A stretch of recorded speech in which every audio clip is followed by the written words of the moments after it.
Hello दोस्तों, कैसे हैं आप सब। आज की हमारी कहानी है सासू माँ की बड़बड़।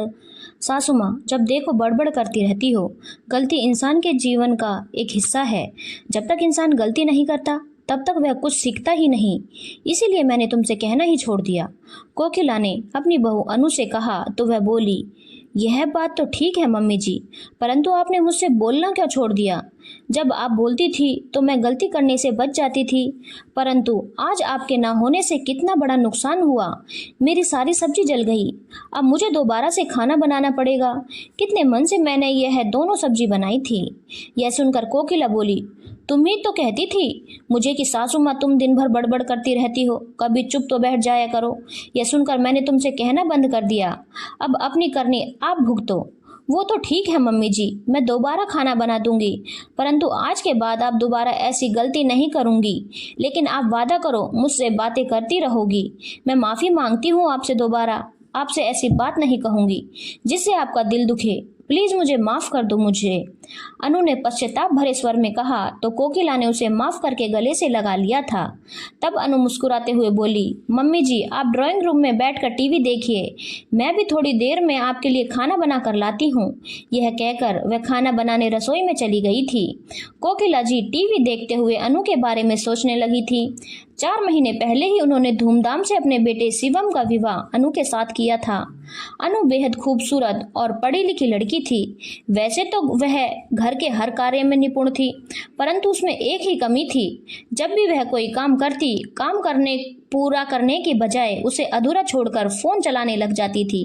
कभी अपनी सहेलियों से बातें करती तो कभी अपने मम्मी से बातें करने लग जाती। इस चक्कर में कभी कभी अर्थ का अनर्थ हो जाता था। एक दिन की बात है, अनु रसोई में दूध गर्म कर रही थी।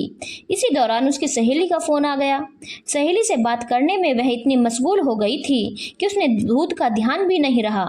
जब उसकी सास ने उसका दूध की तरफ ध्यान दिलाया और उसे प्यार से समझाया कि काम करते वक्त ज्यादा बातों मत किया करो, सिर्फ जरूरी बात करके पहले काम पूरा करके फिर आराम से बात कर लिया करो, तब उसने भागकर गैस बंद कर दी।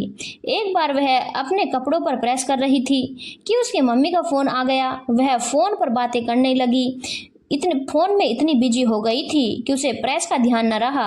उसके कपड़े में बदबू आने लगी। जब कोकिला जी ने उससे अपने कपड़े दिखाने के लिए कहा तो वह गुस्से में बोली, सासू माँ जब देखो बड़बड़ करती रहती हो, कुछ देर चुप नहीं रह सकती।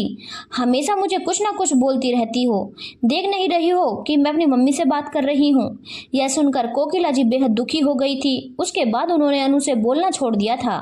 यदि वे कुछ गड़बड़ी होते देखती तो खुद ही ठीक कर देती थी। एक दिन सुबह के समय अनु ने बड़े मन करके मटर पनीर की सब्जी और बैंगन का भरता बना रही थी, क्योंकि उसे यह दोनों सब्जी बेहद पसंद थी। सब्जी बनाने के दौरान उसके फोन में किसी सहेली का मैसेज आ गया। मैसेज पढ़ने के दौरान वह अन्य सहेलियों के मैसेज पढ़ने लगी। मैसेज पढ़ते पढ़ते उसे इतनी देर हो गई कि गैस पर रखी दोनों सब्जियां पूरी तरह से जल गई थी। और दिन तो उसकी सास गैस बंद कर देती थी, परंतु आज उसकी सास भी किसी काम से बाहर गई हुई थी। जली हुई सब्जियां देखकर अनु को बहुत दुख हुआ, पर इस दौरान उसकी सास भी घर पर आ गई थी। वे जली हुई सब्जियां देखकर अनु से कुछ नहीं बोली, चुपचाप अंदर चली गई थी।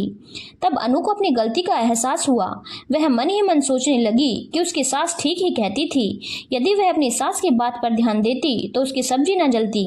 बस एक मैसेज का जवाब दे देती और मैसेज तो वह बाद में भी पढ़ सकती थी।